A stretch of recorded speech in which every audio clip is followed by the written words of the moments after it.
Hello दोस्तों, मैं हूं आलोक कुमार शुक्ला और आप देख रहे हैं मोबाइल क्लासेस। आज की इस वीडियो का टॉपिक है पाषाणकालीन संस्कृति का अगला भाग मध्य पाषाण काल। अभी तक हमने पूर्व पाषाण काल पढ़ा, अब हम पढ़ेंगे आगे इस वीडियो में मध्य पाषाण काल। दोस्तों, यह वह समय था जब मनुष्य ने अपने शिकार करने वाले उपकरणों को और अधिक परिष्कृत कर लिया था। इस वीडियो में हम मध्य पाषाण काल के विभिन्न पहलुओं पर चर्चा करेंगे, जैसे उनके उपकरण क्या थे, उस समय के तत्कालीन उपकरण क्या थे और उस काल से संबंधित कौन कौन से पुरास्थल प्रमुख थे।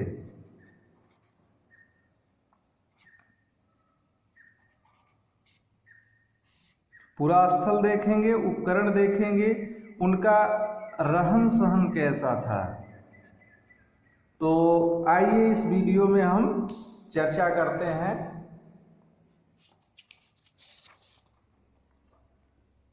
मध्य पाषाण काल। मध्य पाषाण काल का जो आरंभ है वो 10,000 ईसा पूर्व से शुरू होता है।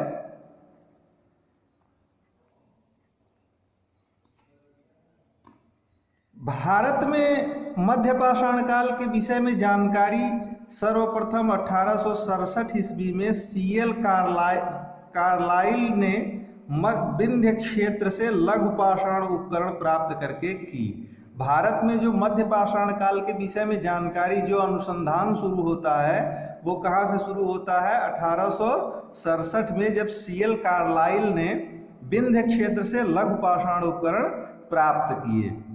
दोस्तों, अगर प्रमुख उपकरण की बात की जाए कि मध्य पाषाण काल के समय जो मुख्य उपकरण थे उनके मानव के, वो क्या थे, तो उसमें कुंठित एवं टेढ़े ब्लेड, छिद्रक, स्क्रैपर, ब्यूरिन, बेधक, चांद्रिक आदि जो थे वो मुख्य रूप से उनके उपयोग में आते थे। उपकरण का जो आकार है उसमें एक परिवर्तन आया, वह अत्यधिक छोटा हो गया, लगभग कितना? आधा इंच से पौन इंच तक। अभी तक जो पूर्व पाषाण काल में हम उपकरण का उपयोग देखते हैं तो उसमें मानव जो है वो बड़े उपकरणों का प्रयोग करता था, चूंकि वो शिकार जो है वो बड़े जीवों का करता था। अब जो है अत्यधिक छोटा हो गया, लगभग आधा इंच से पौन इंच तक, और अत्यधिक परिष्कृत भी हो गया। अगर पत्थर की बात करें कि किस पाषाण से ये औजार बनाए जाते थे, तो उसमें चर्ट, चालसेडनी, जैप्सर, एगर, क्वार्टाइस, फ्लेंट आदि जैसे कीमती पत्थरों का उपयोग मानव ने करना शुरू कर दिया। मध्य पाषाण काल के पुरास्थलों में कब्रिस्तानों की संख्या अधिक है। यहाँ से जो पुरास्थल प्राप्त हुए मध्य पाषाण काल के, वहाँ पर जो है कब्रिस्तानों की संख्या अधिक है। और यह वही समय है जब भारत में मानव का अस्थिपंजर मिलना शुरू हुआ। पहला जो अस्थिपंजर मानव का प्राप्त होता है वह मध्य पाषाण काल से ही प्राप्त होता है। तो भारत में मानव ने अस्थिपंजर जो है वो मध्य पाषाण काल से ही सर्वप्रथम प्राप्त होने लगता है। अब हम मध्य पाषाण काल के प्रमुख केंद्रों के बारे में चर्चा करेंगे, जो परीक्षा में अत्यधिक पूछा जाता है कि मध्य पाषाण काल के प्रमुख केंद्र कौन कौन से थे। तो राजस्थान की बात अगर की जाए तो राजस्थान प्रांत के भीलवाड़ा जिले में स्थित बागौर जो है वो एक प्रसिद्ध मध्य पाषाण कालीन स्थल है। और ये 1968 से 1970 के बीच यहाँ वीएन मिश्र द्वारा उत्खनन का कार्य किया गया और पाषाण उपकरण के साथ साथ यहाँ मानव कंकाल भी पाए गए। राजस्थान प्रांत के भीलवाड़ा जिले में बागोर जो है वो मुख्य पाषाण काल का प्रमुख केंद्र है। तो कभी कभी परीक्षा में पूछता है कि बागोर कहाँ स्थित है, बागोर पुरा स्थल किस प्रांत से है। तो कहाँ से है दोस्तों, राजस्थान से। राजस्थान प्रांत के भीलवाड़ा जिले में स्थित है बागोर। क्वेश्चन बनता है कि बागोर जो है वो किस पाषाण काल से संबंधित प्रमुख पुरा स्थल है। तो वो मध्य पाषाण काल के संबंधित पुरा स्थल है। अगर गुजरात प्रांत की बात की जाए तो गुजरात प्रांत में लंघनाज उत्खनन का कार्य कौन किया, HD संकालिया और B Subba Rao AR Kennedy के द्वारा किया गया। और यहाँ से लघु पाषाण उपकरण, पशुओं की हड्डियां, कब्रिस्तान, कुछ मिट्टी के बर्तन और 14 मानव कंकाल। तो देखिए यहाँ देखने को मिलता है कि हर साइड से लगभग अत्यधिक मात्रा में मानव कंकाल जो है, तो अस्थि पंजर जो मिलना शुरू हुआ वो कहाँ से, मध्य पाषाण काल के पुरा स्थलों से मिलना शुरू हुआ। अगर बिहार की बात की जाए, बिहार प्रांत में रांची, पलामू, भागलपुर और राजगीर। पश्चिम बंगाल की बात की जाए तो बीरभानपुर। उत्खनन का कार्य 54 से 57, 1954 से 1957 में बीबी लाल के द्वारा किया गया। किसके द्वारा किया गया दोस्तों, बीबी लाल जो है उनके द्वारा ये उत्खनन का कार्य किया गया। पश्चिम बंगाल में बीरभानपुर है, पश्चिम बंगाल के बीरभानपुर में उत्खनन का कार्य जो है वो 1954 से 1957 ईस्वी के बीच बीबी लाल के द्वारा किया गया। अगर आंध्र प्रदेश की चर्चा की जाए, आंध्र प्रदेश में कौन कौन सी साइट है मध्य पाषाण काल की, तो उसमें है प्रमुख नागार्जुन कोंड, गिद्धलूर और रेनीगुंडा। तो रेनीगुंडा, गिद्धलूर और नागार्जुन कोंड किससे संबंधित है, आंध्र प्रदेश से। ये तीनों साइट जो हैं वो मध्य पाषाण काल के प्रमुख केंद्र हैं आंध्र प्रदेश में। मध्य प्रदेश की बात की जाए तो मध्य प्रदेश के होशंगाबाद जिले में आदमगढ़ जो है वो मुख्य पुरा स्थल है मध्य पाषाण काल का। कहाँ है ये, मध्य प्रदेश में। मध्य प्रदेश के होशंगाबाद जिले में आदमगढ़ है और यहाँ उत्खनन का कार्य RV जोशी के द्वारा किया गया 1964 ईस्वी में। और यहाँ से 25,000 लघु पाषाण उपकरण प्राप्त किया गया। 25,000 लघु पाषाण उपकरण प्राप्त किया गया। कहाँ से, मध्य प्रदेश के होशंगाबाद जिले के आजमगढ़ पुरा स्थल से दोस्तों। आजमगढ़ पुरा स्थल जो है वहां से RV जोशी ने 25,000 लघु पाषाण उपकरण मध्यकालीन पाषाण काल के प्राप्त किए। एक दूसरी साइट भी मध्य प्रदेश की प्रमुख है जो है भीमबेटका। यहाँ VS वाकड़कर महोदय ने इस साइट की खोज की थी।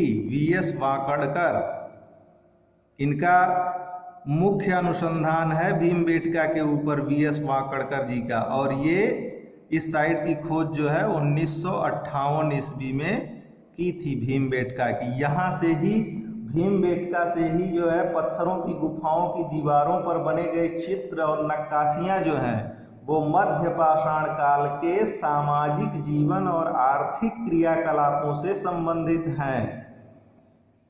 जो सामाजिक जीवन, उनका रहन सहन और आर्थिक गतिविधियां थी वो उनकी जानकारी मिलती है। ये जो चित्रकारी होती थी गुफाओं में, वो विंध्याचल की गुफाओं और शैलाश्रयों में शिकार, युद्ध और नृत्य के जैसे भी चित्र हैं। तो वैसे ही चित्र यहाँ भीमबेटका से भी प्राप्त होते हैं, जिनकी खोज जो है VS वाकड़कर जी ने 1958 ईस्वी में की थी। अगर कर्नाटक की बात की जाए दोस्तों, कर्नाटक प्रांत की बात की जाए तो कर्नाटक प्रांत के बेल्लारी जिले में स्थित है कौन सा, संगनकल्लू पुरा स्थल। संगनकल्लू जो साइट है वो मध्य पाषाण काल के प्रमुख केंद्र के रूप में है। संगनकल्लू का उत्खनन कार्य जो है वो B सुब्बा राव ने 1946 में और HD शंकालिया ने 1969 ईस्वी में किया था। ये सारी साइटें जो हैं दोस्तों, ये मुख्य रूप से बहुत ही परीक्षा के दृष्टिकोण से महत्वपूर्ण हैं। इनको आप याद रखिए और यहीं से जो है वो परीक्षा में क्वेश्चन बनते हैं। इन्हीं पुरास्थलों या जो इनके उस तत्कालीन समय के उपकरण थे उन पर ही क्वेश्चन जो है वो मध्य पाषाण काल से बनते हैं। अगर इन प्रांतों के अलावा उत्तर प्रदेश के मध्य पाषाणकालीन पुरास्थल की बात की जाए दोस्तों, तो उत्तर प्रदेश के इलाहाबाद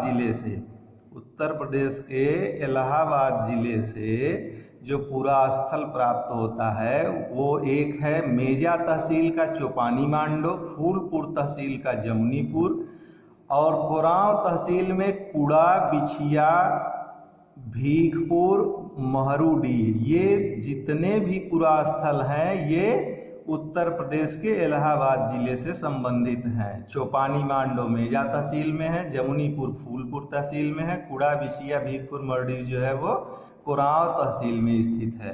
वाराणसी में चकिया है, चकिया पुरास्थल से भी अनेक जो है वो मध्य पाषाणकालीन उपकरण प्राप्त किए गए। और चौपानी मांडो से बर्तन का साक्ष्य प्राप्त होता है। ये जो चौपानी मांडो है यहाँ से बर्तन बनने के साक्ष्य जो है वो प्राप्त होते हैं। और एक चीज और है कि विश्व में मिट्टी के बर्तन के प्राचीनतम साक्ष्य जो है वो यही चौपानी मांडो से मिलते हैं। विश्व में बर्तन बनने के साक्ष्य जो हैं, बर्तन बनने के साक्ष्य ये चौपानी मांडो से प्राप्त होते हैं। मिर्जापुर की बात की जाए तो यहाँ मोरहना पहाड़, भगई खोर और लेखखहिया आदि पुरास्थल जो हैं वो कहाँ से संबंधित हैं? मिर्जापुर से। एक जिला है प्रतापगढ़। उत्तर प्रदेश के मध्य पाषाणकालीन पुरास्थलों में प्रतापगढ़ जिला जो है वहाँ से 3 साइट मुख्य रूप से मिलती हैं। एक है सराय नाहर राय, दूसरा है महदहा, तीसरा है दमदमा। तो ये सराय नाहर राय, महदहा और दमदमा जो है ये मुख्य रूप से मध्य पाषाणकालीन पुरास्थल हैं। और यहाँ से जैसे सराय नाहर राय है तो लघु पाषाण उपकरणों के साथ कुछ अस्थि एवं सींग निर्मित उपकरण 14 समाधान व 8 गर्त चूल्हे यहाँ से प्राप्त हुए हैं दोस्तों। यहाँ समाधान 14 समाधान और 8 गर्त चूल्हे अस्थि व सींग निर्मित उपकरण लघु पाषाण उपकरणों के साथ मिले हैं। अगर महदहा जहाँ सिल और लोढ़े का साक्ष्य प्राप्त होता है, सिल और लोढ़े का साक्ष्य जो है वो सिल और लोढ़े का साक्ष्य जो है वो कहाँ से प्राप्त होता है? महदहा से। सिलबट्टा, जिसे सिलबट्टा कहते हैं, तो ये सिलबट्टा कहाँ से मिला? महदहा से। और सराय नाहर राय और महदहा से क्या मिले हैं? गर्त चूल्हे का साक्ष्य। यहाँ दोनों जगह से क्या मिला है? गर्त चूल्हा। गर्त चूल्हा जो है वो सराय नाहर राय और महदहा से प्राप्त होता है। अब देखिए महदहा से और क्या प्राप्त हुआ? लघु पाषाण उपकरण के साथ आवास के साक्ष्य, समाधान और गर्त चूल्हे का प्रमाण भी प्राप्त होता है। दमदमा में भेड़, बकरी, भैंस, गाय, बैल, बारहसिंगा, सूअर आदि की जो है वो अधजली हड्डियां जो है वो प्राप्त होती हैं। तो यहाँ जो है इसका मतलब आग का जो है वो प्रयोग होना शुरू हो गया था।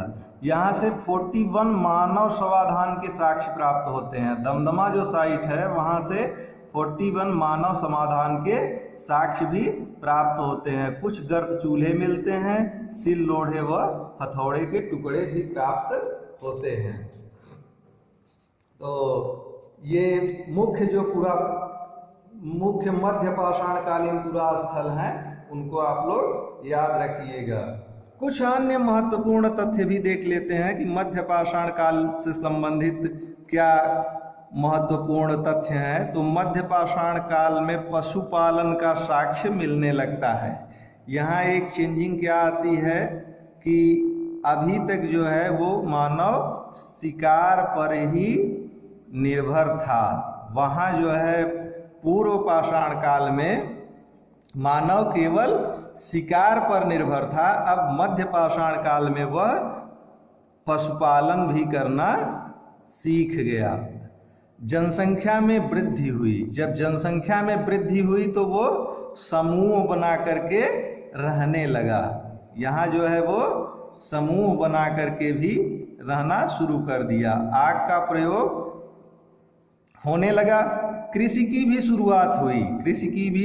शुरुआत हुई। अस्थाई निवास की परंपरा की शुरुआत हुई, क्योंकि मानव इस समय आखेटक और पशुपालन दोनों था। लघु पाषाण उपकरणों का उपयोग हुआ। यहाँ जो है वो मध्य पाषाण काल में लघु पाषाण उपकरणों का उपयोग शुरू हो गया। अभी तक जो है, जैसे कि अभी पहले मैंने बताया कि आधे इंच से लेकर के पौने इंच तक के उपकरणों का उपयोग जो है वो मध्य पाषाण काल के मानव ने शुरू किया। तो यहाँ जो है वो पाषाण उपकरणों की जो साइज थी वो छोटी हो गई। समाधान या अंत्येष्टि क्रिया के साक्ष्य जो है वो मिलने लगे। तो ये समाधान इत्यादि के चित्र, जैसे भीमबेटका की जो साइट, वो भीमबेटका जो साइट है, वहाँ पत्थर की गुफाओं या दीवारों पर जो बनाए गए चित्र हैं उसमें समाधान इत्यादि के भी चित्र मिलते हैं। और ये समाधान जो है वो आपको सराय नाहर राय और महदहा, दमदमा जो या उत्तर प्रदेश के प्रतापगढ़ जिले में स्थित जो साइटें हैं, वहाँ से भी कई समाधान जो है मिले, जहाँ उन्होंने मानव को दफन किया है। अगर आपको ये वीडियो पसंद आया हो तो इसे सब्सक्राइब और लाइक जरूर करें। धन्यवाद।